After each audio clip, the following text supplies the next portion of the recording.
haere mai, and welcome to Cult Chat, the podcast where we talk about coercion, control, and all things cultish. I'm Dr. Caroline Ansley. I'm a medical doctor. As a child, I lived at the Centrepoint community, a notorious cult in New Zealand, and now I run a website that advocates for the former children of the community. I'm Liz Gregory, and I run the Gloriavale Leavers Support Trust, and I'm privileged to walk alongside people after leaving this group as they embark on their new lives. And I'm Lindy Jacob. I'm a former member of the Exclusive Brethren, and I'm part of the Olive Leaf Network, a new initiative in Aotearoa to support leavers of high-demand religious groups. Come with us as we unpack the cult playbook. We'll be talking to experts and leavers of coercively controlling groups, and we will call for Kiwis to cult-proof their lives. Come with us as we traverse the cultiverse.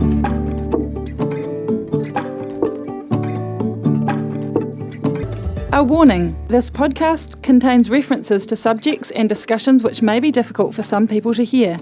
Please take care of yourselves and your whānau when listening.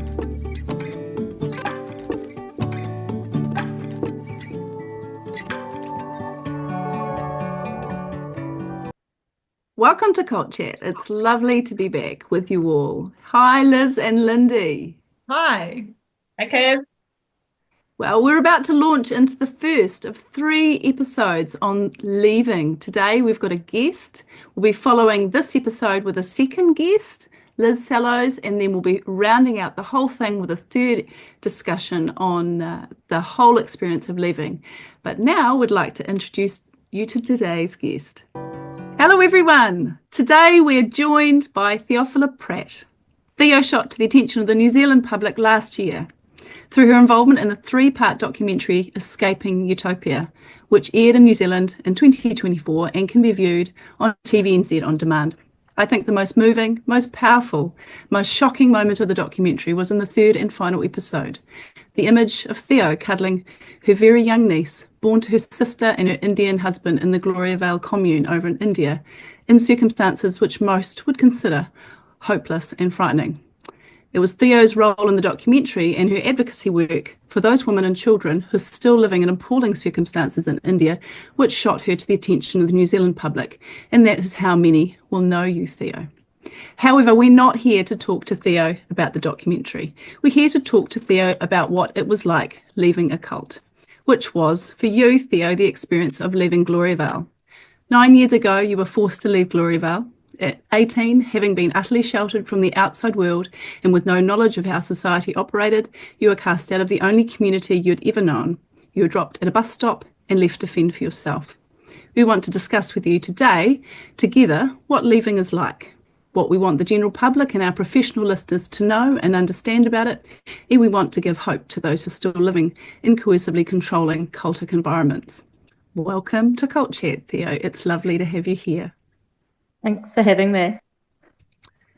So good to have Theo here. Actually, Theo is also well known for another reason, because Theo's just launched her book.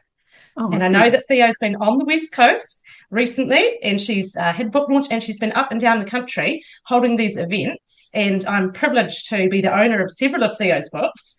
And if you go to her website, and I'm going to throw it over to Theo now to tell us a little bit about where we can get our hands on Theo's book, how we can purchase it, and how we get a beautiful signed message from her in the front cover. So tell us about your book, Theo. Yeah, so my book Unveiled came out earlier this year. And it's available on my website at theo.pratt.com for purchase, and I sign them and I'll post them out to everyone who orders. Yeah.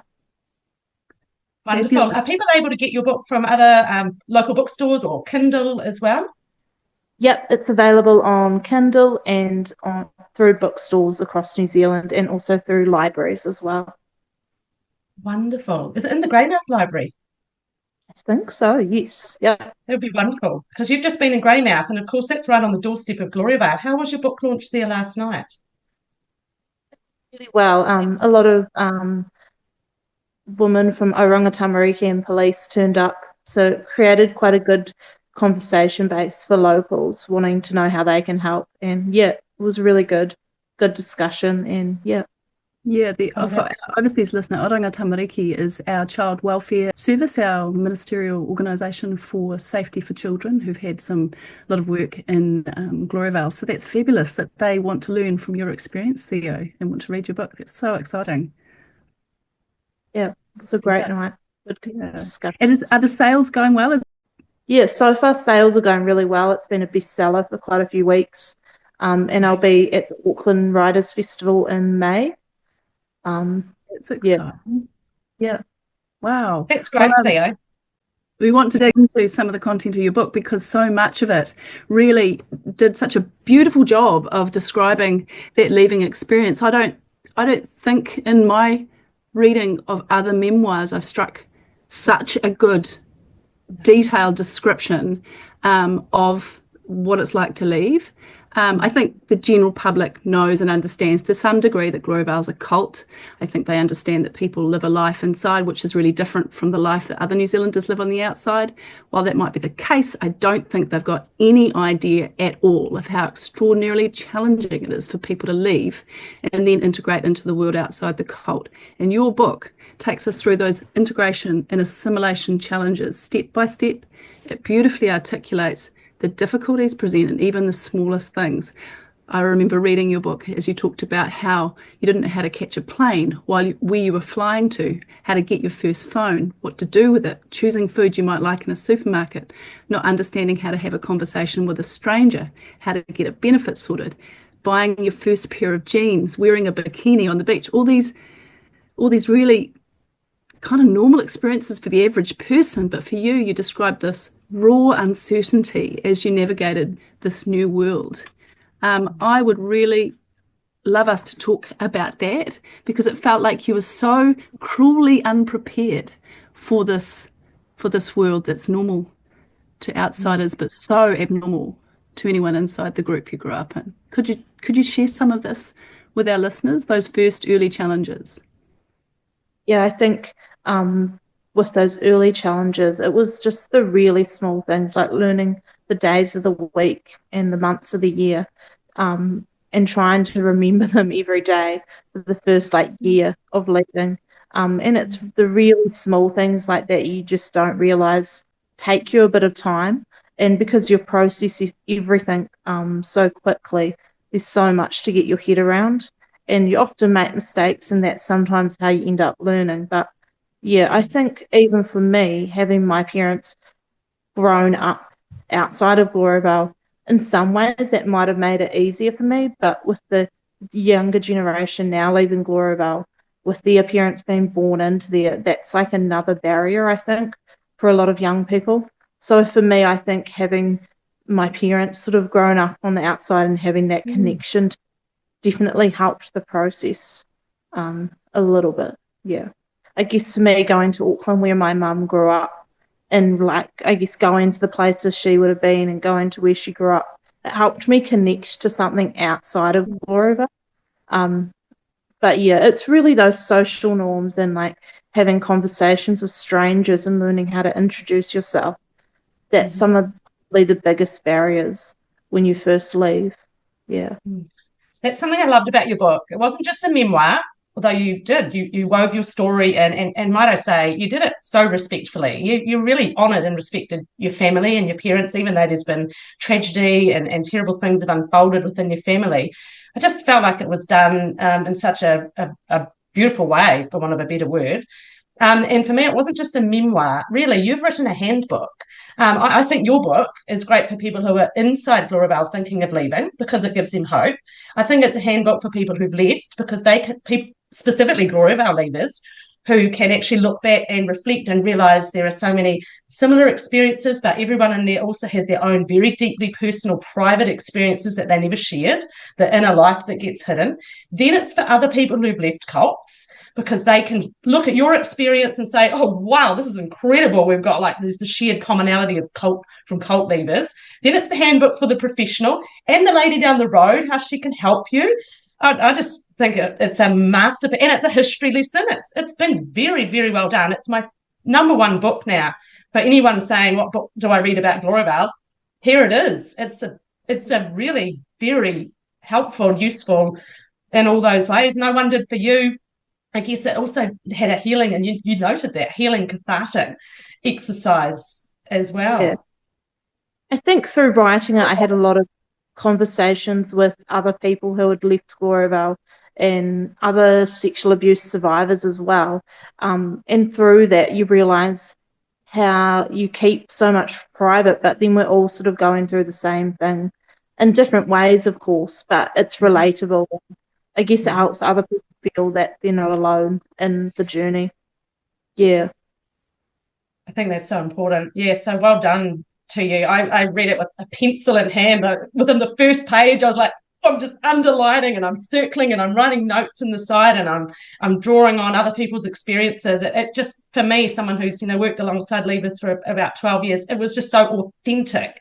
I love nothing more than particularly watching the young woman come out of Gloriavale. And I remember all of you as you came out in your early years, and I just sit there and think, in 2 or 3 years, you're going to be completely different people as you try to find, and your faces start shining, and you get your voice. And yeah, and I think it's interesting because within Gloriavale, we had our voices in different ways, and then you come to the outside and you're in a whole different environment, and in some ways you lose them for a while until you start to be comfortable in who you are.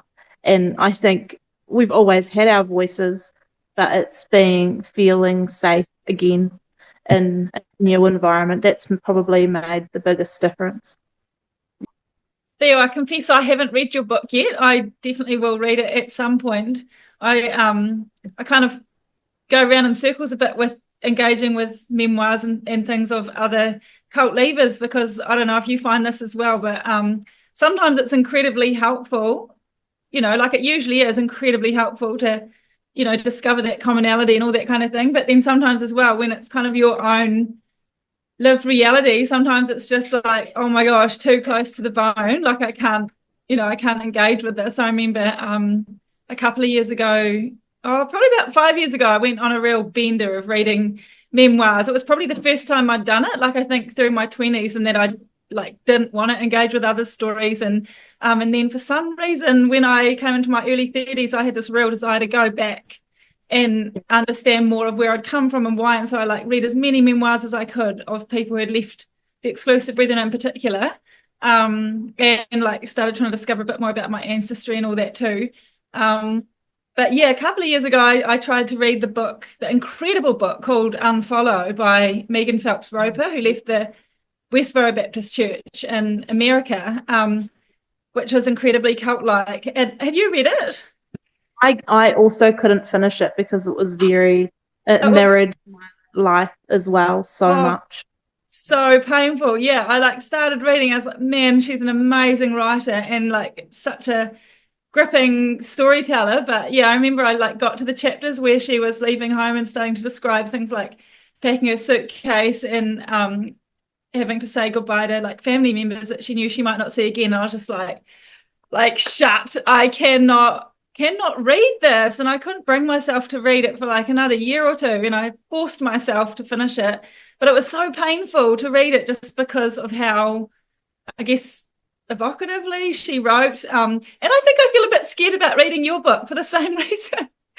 Is that I'm I'm going to have to make sure I'm really grounded, or read it with a friend or something like that, just to not feel like I'm revisiting the ghosts of my past. But it sounds like it's an incredible book, and I'm really excited that it's out there, and especially here in New Zealand and for other leavers of other groups. Liz, I know you have told me in the past, Liz, that sometimes Gloriavale leavers wouldn't read a memoir by a Gloriavale leaver because they felt not ready to read something that was quite critical of their group, but they would read memoirs of other culty groups, and then the pennies would drop in a way that didn't feel as threatening.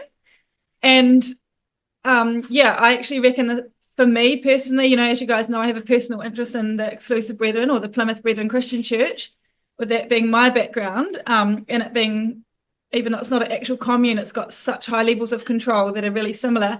And so my hope is that lots of people in New Zealand in particular, Brethren, current members, will read your book as well, and will maybe be more open to reading it than, for example, Craig Hoyle is an ex-Exclusive Brethren, and he published his memoir, was it last year? And Excommunicated. And, you know, I think a lot of brethren probably won't read his book because it's seen as too wicked and too dangerous, and he's too much of a reprobate or something, whereas I think lots of them will probably be more open to reading your book. So, yeah, it does help to read others' experiences, doesn't it? Did you ever read anything, like, did you ever engage with others who had left before you left? I mean, 18's pretty young. You might not have had much opportunity or access to, but was that all part of your own leaving journey, or did that only come afterwards, like me? I think it only came really afterwards, to be honest. Yeah.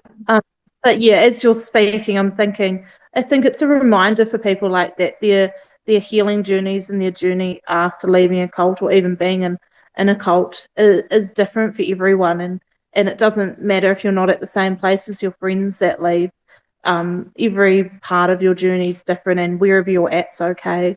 And you might not be ready to read a book, but you'll be ready to do something else that your friend next to you's not ready to do. And I think it's just a good reminder to people not to rush the process, and there's no hurry because it's a lifelong journey. Yeah, that is so true. It's very, very easy for one person to assume that what helped them heal is going to be someone else's pathway to healing or recovery, and it can get quite tricky sometimes, because some people can get quite even quite judgmental or condemning, like, you know, why are you doing that there? You know, you should be doing this. But yeah, everyone's pathway is so different. And I mean, I know a woman who's in her 70s and left as a teenager from the Exclusive Brethren, and it's taken her like 40, 50 years to start engaging with reading memoirs and doing things like that, and she's finding it incredible and incredibly helpful. But for her, you know, that she did not want to look back for decades, and that was her timeline that, you know, that she needed to take. So yeah. And it's a bit pointless to try to make people to move before they are. I mean, I've had lots of experience of trying to talk to people who've left well before they're ready, and it's just a brick wall, really, and not helpful for them, not helpful for others, and just leaves a bad taste in your mouth. So the freedom of being able to explore it at your own pace is responsive to what's happening in your life, and often difficulties, unfortunately. You know, if people don't explore it in those first few years and they're able to get on with life, so to speak, sometimes that later on, say we're talking decades, sometimes it does come up because the strategies that they developed to manage life really, really, really, really don't work. And that's when it becomes like, we really need to look at this stuff now. But, you know, everyone's journey is different, and that's the whole point, is that people come to it in their own way.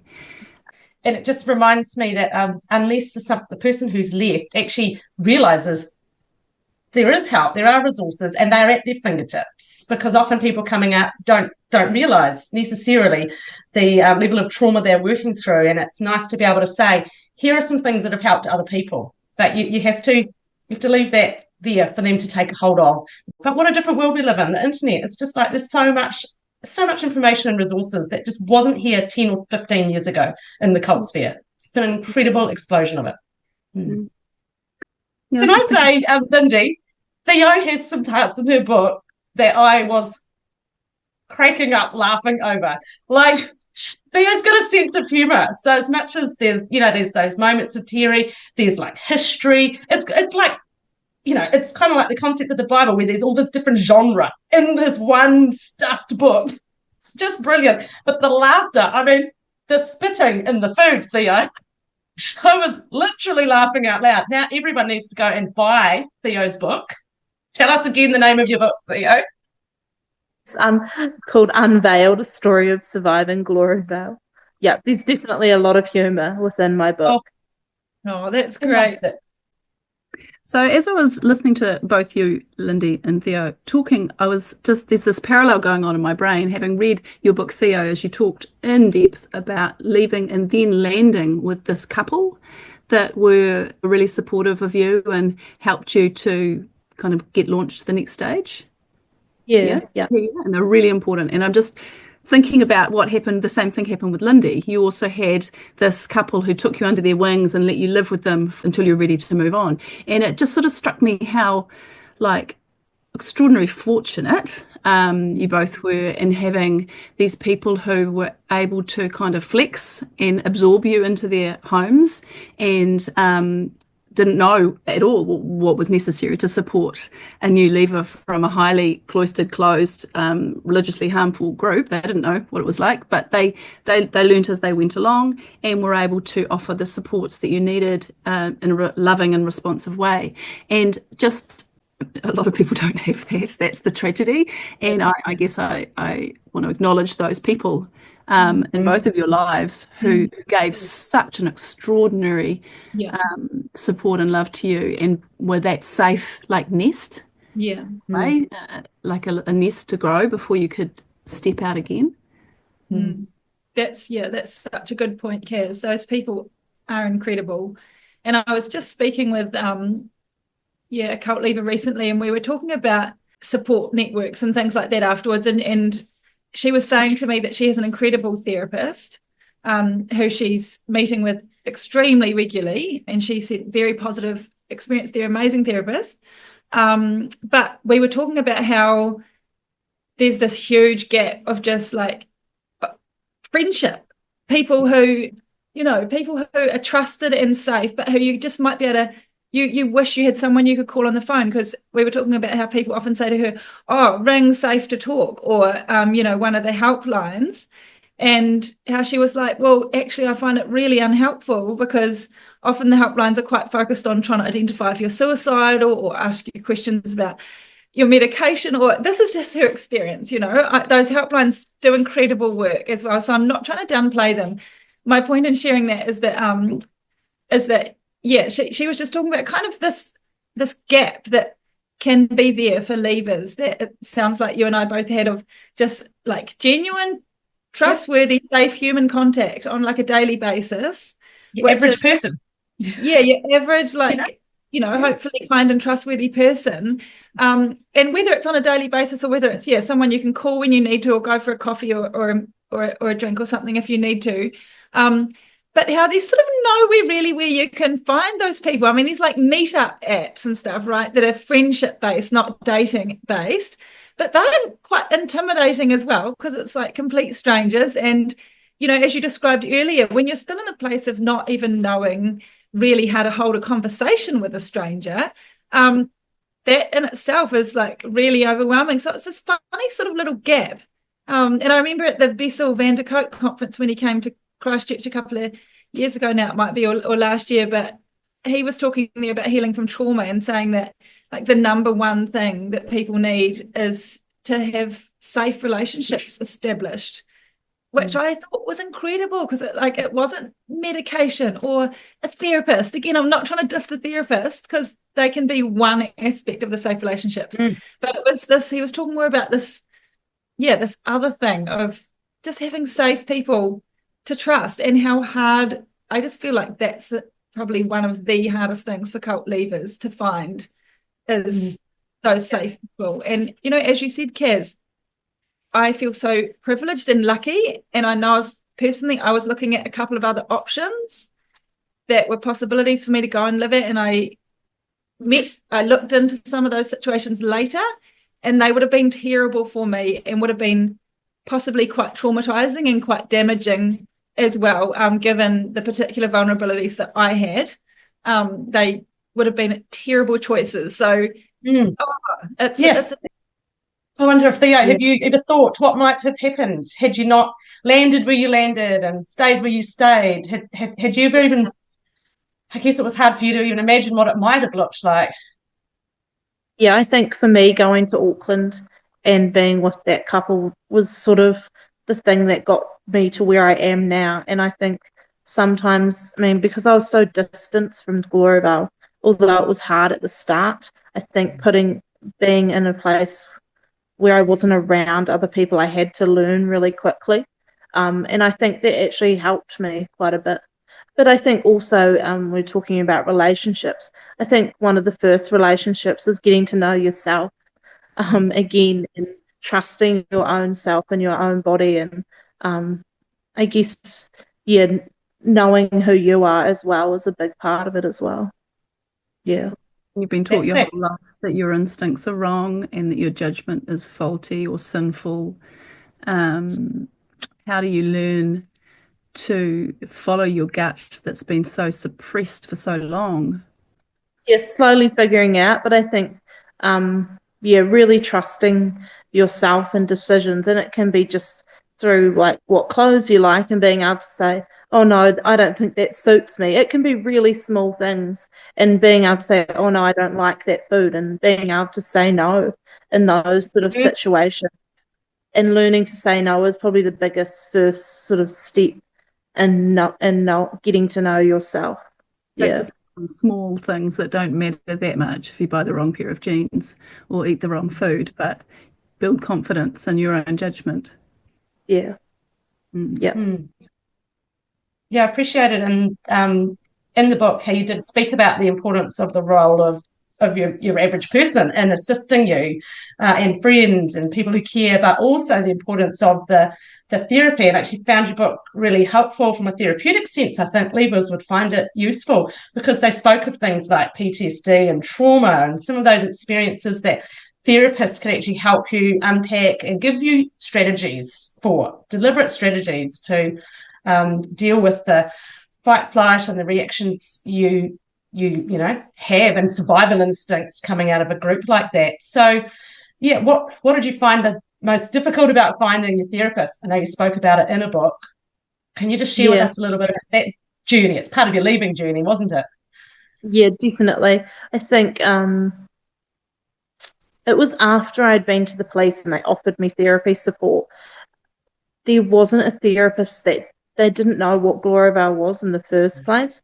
So they were really just trying to get to know what Gloriavale was, but it wasn't helpful to me. So I had to keep looking around for new people.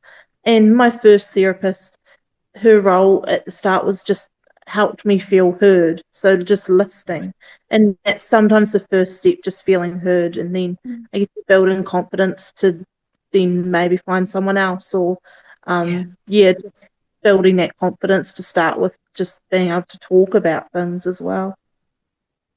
Yeah. It's amazing. Kaz, you were linked to Centrepoint, and Centrepoint Trust got closed down, and there has been some funding available, and Gloriavale leavers have benefited immensely from that fund and the counselling and the therapy that has been offered free. That this is therapy that they really didn't have the resources to pay for. And I can list dozens and dozens of people who have been helpfully impacted by that. And I'm not sure how our organisation, on a long-term basis like that, could support the large numbers that have benefited. But I know that it's been helpful. And one of the jobs we've had to do is also assist therapists. We've all run training sessions in different spheres because you're right, Theo, there's been a real big lack of understanding of cultic abuse, spiritual abuse. But I think there's reason to be hopeful for the next generation coming up. I think there's a whole different way. There's a really exciting professional network underway, and we just feel privileged that we've been able to be part of bringing some of that to New Zealand. It probably bridges the gap till people are ready to speak, if they're sexual abuse survivors, to when they're ready to go to ACC and get the assessments that are done through that. Lots of people aren't ready for that step, but they're ready for counselling. So I think those sort of funds are really good for bridging that gap as well. That's brilliant, and good you mentioned ACC, because we've been trying for quite a long time with the Gloriavale Leavers Trust to just make a connection and find out how to go through the ACC process easier. It has been for some people quite a journey to navigate it, but the good news is there's a fantastic advocacy group who are actually coming to Timaru, going to meet with us this month, May, and have a meeting with some leavers, and they are the navigators for ACC, and they're going to help us so we can help leavers navigate through all of that, because there's quite a lot on offer. And that's part of the leaving difficulty, isn't it? Like, so many organisations, who do you go to for help? like you don't just stumble across the stuff on a website and go, oh, that's for me. You actually rely on someone else telling you about these options, don't you? Yeah, definitely. So we were talking earlier about when you come out and you've got all these fairly urgent issues to solve and all this sort of instant culture shock, all the stuff you don't understand socially, and almost like you actually need a parent. I have to say the person that I was thinking of is the mother or father to a 15-year-old. That's what you needed, because the kind of stuff that you were asking questions about, I'm answering those questions from my 15-year-old all the time. So that's what you kind of needed when you came out. But as as things moved on and you started to navigate those identity issues where you're going, who am I? What do I want? What do I like? What do I believe? Where do I want to be? You know, like this sort of stuff that is actually often the work of a 15 or a 16-year-old. What was the next sort of stage of challenge for you as someone leaving, you know, practically or even sort of existentially, sort of internally? You know, what were the next sort of, once you'd navigated those early challenges, what were the next challenges? I think for me, it took me it felt like a long time to find a job. And I think because I'd been used to being so busy in my everyday life in Gloriavale, all of a sudden I didn't have anything to do. And finding a job and navigating that space was really hard. Lucky for me, I went into study pretty quickly, and then got a job teacher aiding, and that sort of opened up my world. But I felt like I was going back to school myself because I didn't know the education system out in the everyday world in New Zealand. So that sort of helped me really grow as well. And Theo, you've achieved a lot in your short time that you've been out. And what was it like standing on the stage on your graduation day, receiving your degree? Tell me about that. It was pretty surreal. Like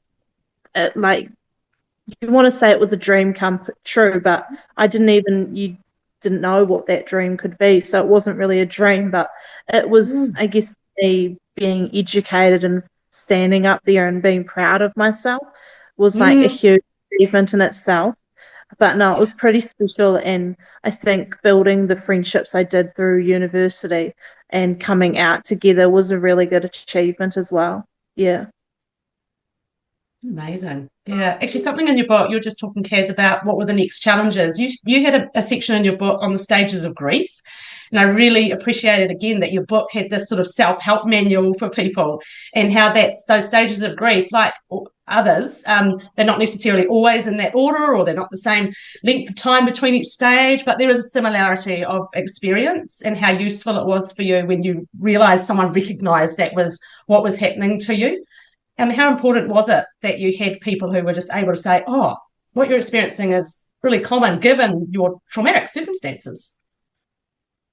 Yeah, I think how people letting me know that I wasn't alone in the journey really helped. And I think through the stage, like thinking of it in that way helped me break it down and not seem like such a big journey ahead of me, and that it was going to be in stages, and whatever stage I was at was okay. For me, a lot of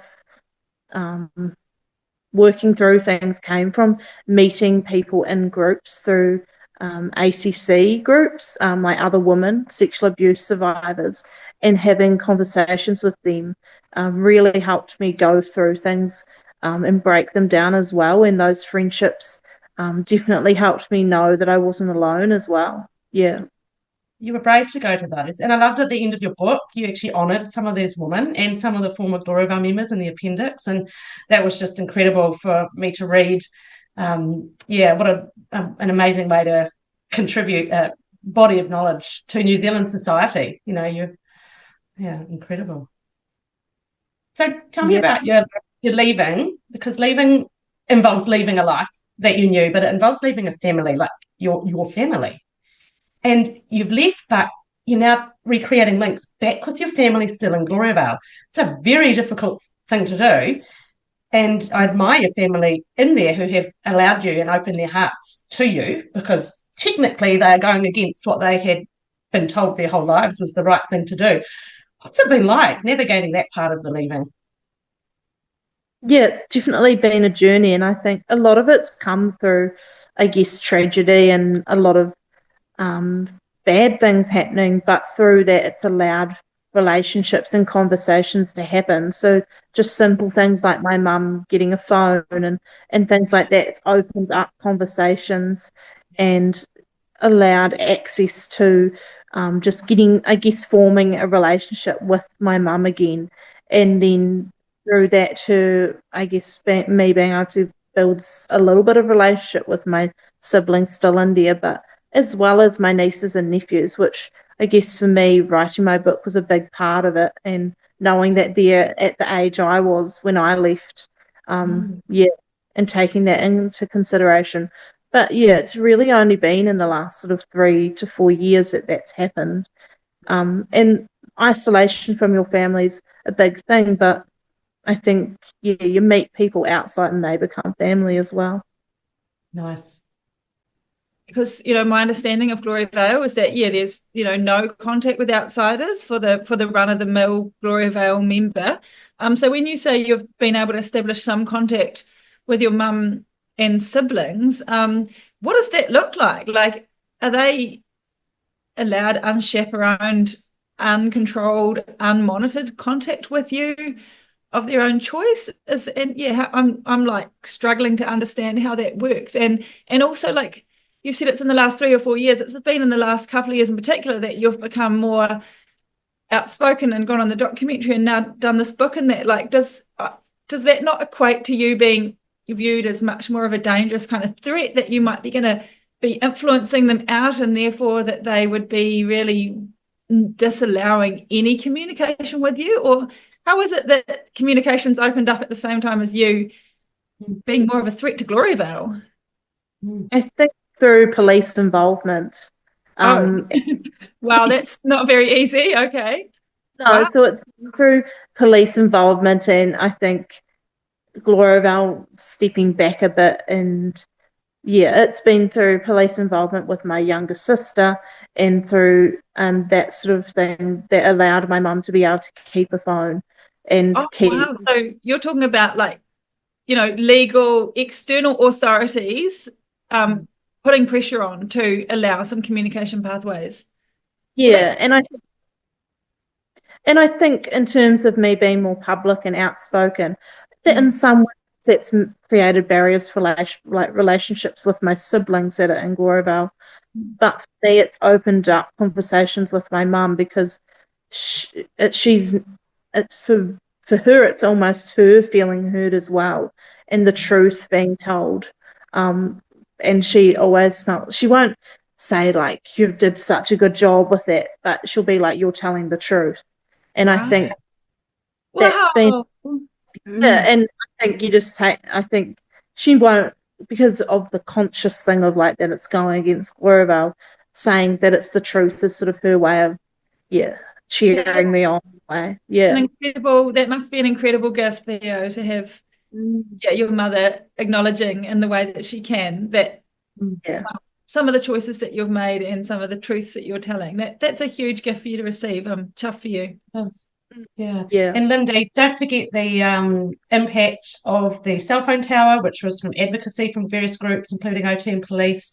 The role of outsiders and other organisations who send phones into Gloriavale with data and money on them. Don't forget that the court cases have created a huge amount of pressure on Gloriavale, where they make promises, the Royal Commission, no, we don't do that anymore. We're giving over decision-making to parents now, and some parents are actually saying, we're allowed to keep a little bit of contact with our, say, teenage children who are leaving. So there's actually Gloriavale leaders are losing control, and there are a pile of people in there who are driving through the cracks and just saying, well, I'm going to get myself a car and I'm going to do this and I'm off just to go down to Timaru and stay with my grandchildren. And the leaders are feeling quite powerless because they really are actually losing control. That is fascinating. Not feeling sorry for them. And although it's come from a lot of good, I think it's still acknowledging that a lot of, not bad things, but a lot of mental health and a lot of things have come from that. So suicides, and I think just acknowledging the young people that have lost their lives through that journey, that's created awareness in its own way. Unfortunately, it's through that, and I think really acknowledging that, I think that's made Gloriavale realise it's worth keeping in contact with your kids if it prevents suicide. Yeah, and the contact needs to be positive contact. If you can maintain a positive contact, if you've left and you can maintain positive contact with your family inside, it's actually good for both parties.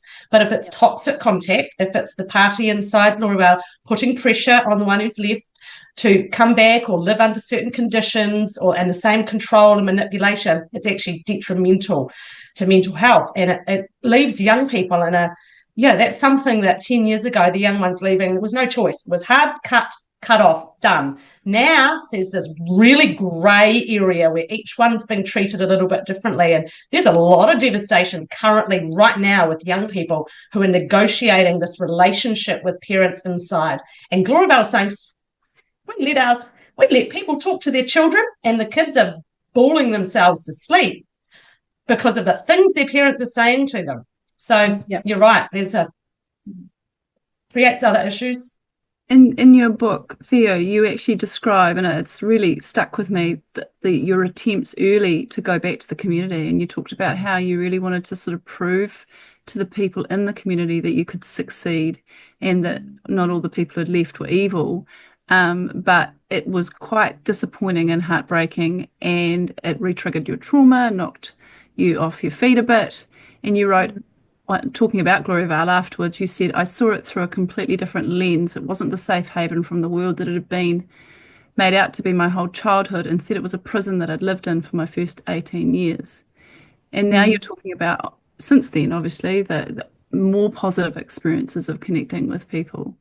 So how is the sort of returning, kind of these going back, not actually going back always physically, but definitely each time you retain a connection or return to a connection with a member of your family, you are in some ways going back, even if it's not a physical return.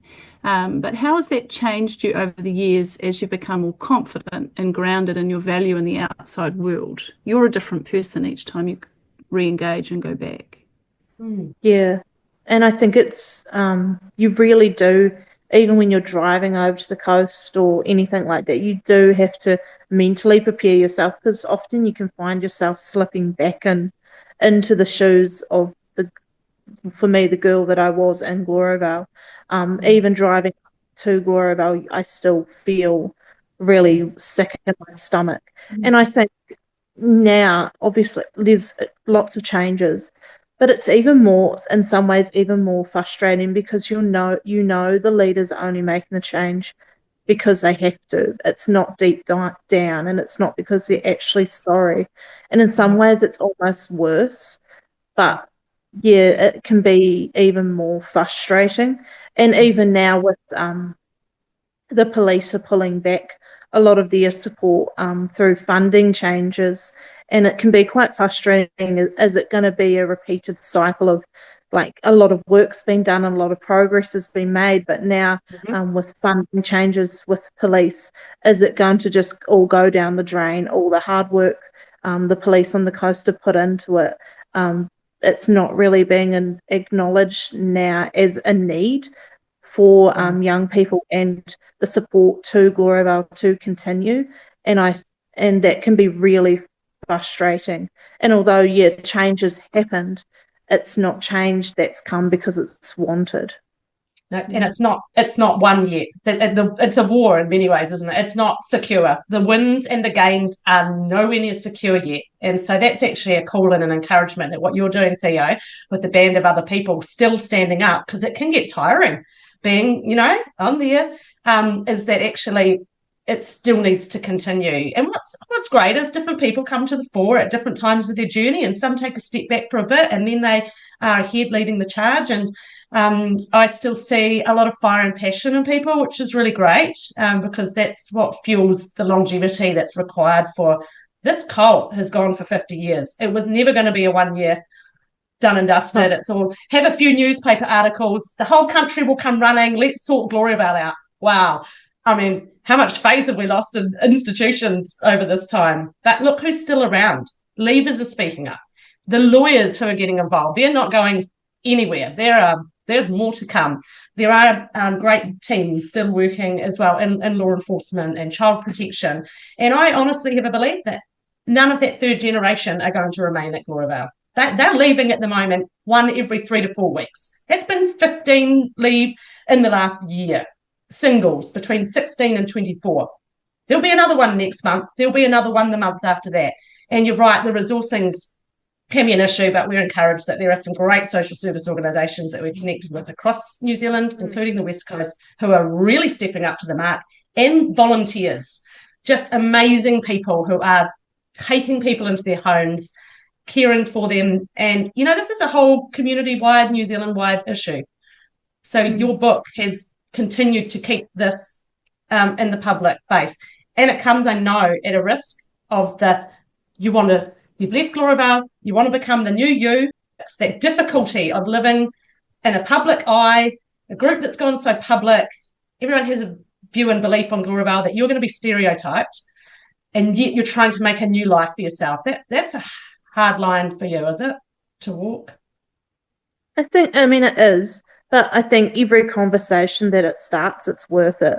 And if it comes from people being curious and asking questions, every conversation's worth it. And the more people that email their local MPs and fighting in their own way, it's worth it. And I think you just get to the point where you think you've got to think the bigger picture and think long term as well. Yeah. So Theo, I've got a question. Actually, it's for both you and Lindy. There's bound to be some people inside cults, including Gloriavale, listening to this right now and thinking about leaving and afraid to take the next steps or what those first steps are. I know that, Lindy, you at the Olive Leaf Network have this great booklet all about leaving, which is filled with really practical things to do, like getting your documents together and getting some photos and all stuff that's really practical to get in line in advance of leaving. It'd be really good to have a little korero about that preparation of leaving, and if anyone's listening right now, what things they could think about in advance to reduce some of that extraordinary stress that you feel when suddenly you're out. Yeah, I think my advice would be you're not alone, and we're like everyone's cheering you on in their own way, and I guess thinking each day, day by day, but also thinking about the bigger picture and knowing that in 5 years' time you're going to be a complete different person. But be okay. You will be okay because there's so many people ready to support you. Oh, well, yes, I would encourage people to go to the Olive Leaf Network website and go to the resources tab, and right at the top there is a little booklet called Thinking of Leaving, which, there's, I can't remember how many off the top of my head, but about 10 or 12 different kind of, quite comprehensive categories that people can go through. And I am a big fan of preparation, mentally and physically. Just anecdotally, the people who get kicked out with short notice and little mental preparation seem to struggle a whole lot more. Yeah, whereas if the change is one that you've chosen and you've had time to prepare for, then it's might still be hard, but you're going to be a lot more prepared and have the right things in your backpack to kind of help you jump out of that plane and unfold something of a parachute instead of being caught completely unawares. But, I don't know, Kaz, what are you asking for? Some real specific practical thing? No, anything, just the sort of things you've just said, actually. Well, it's every, it's every area. The practical things are something you can read in the booklet, which I'm also advertising your booklet, by the way. I guess there's some other sort of internal rearranging in your head that are more psychological. Well, I think that, the booklet talks about some of that, like one of the first ones listed is thinking about your motives for leaving. And that's an important thing to think about because those are the things that are going to get completely shaken. I don't know if you found this, Theo, but the resistance from loved ones as well as other members of the group you're in is so immense that you've got to have such a strong inner core, something incredibly powerful motivating you, and kind of, your why. Yeah. To help hold you against those storms, to help you to stick to that path. And if it is possible to be able to name them, some people can't. It's too hard. They just know, I need to get out, and it's they're not yet at a place where they can even name it. But if you can get to a place where you can clearly name your why, whatever your reasons are, I've met leavers for who a wide variety of reasons. One young man was really clear. He was just like, I want to have fun. I want to have more fun than I can have in the exclusive brethren. And that was his, number one thing. And that was, for him, it was connected to a core life value that he believed that life was about having as much fun as you could. And he's, really fun-loving guy. Good on him. That's that for him. He was like, it's my highest purpose, and I can't live aligned with that purpose in the brethren, so I've got to leave. And for others, it's tied in with their spirituality or their safety, child safety, family safety. Yeah, physical safety, their family safety. Yeah, but knowing your why and your motivations, I feel like that gets to, that's kind of that inner core that you really need to have to help you to survive the transition. Mm-hmm. As we begin to look towards the end of our conversation with Theo, I wondered whether it might be worth me reading a quote on page 1 of your book, Theo, that I ran up and got my pencil and underlined. And you wrote, "In Gloriavale, we lived for dying." And it really jumped out at me because I've just spent the last 2 or 3 months writing. It will end up being a blog post. I haven't finished crafting it yet, but about the concept of life and death in Gloriavale and in cults being really close, much closer really than I would say your average view in society.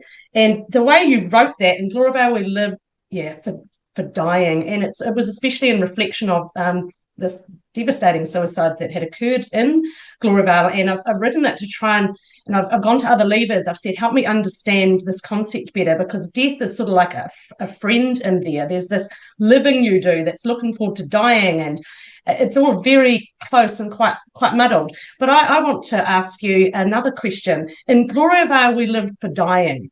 But Theo, out here, why are you living? Can we have what's the hope in living? Why leave? Yeah, I think, you really live in survival mode, and you live for dying in Gloriavale. And I think out here you live for connection with other people. You live for your hobbies. You live for what your values are, and I guess really drawing on what your strengths are as a person and bringing that to the world. And I think so many people within controlled environments have so much to bring to the world and for others. And I think that's what you live for, because everyone has value and everyone has something to bring to the world. Yeah. Yeah. And I think that for me has been one of the most devastating things, watching these incredible people inside Gloriavale have their gifts and their talents and their personalities squashed into the ground, beaten around metaphorically and physically.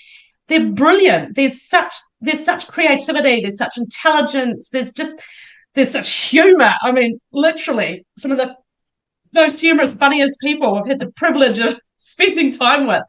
And, there's so much, they've got so much to offer. And yet in there they were just caged and weren't even allowed to offer it within their group. I find that devastating.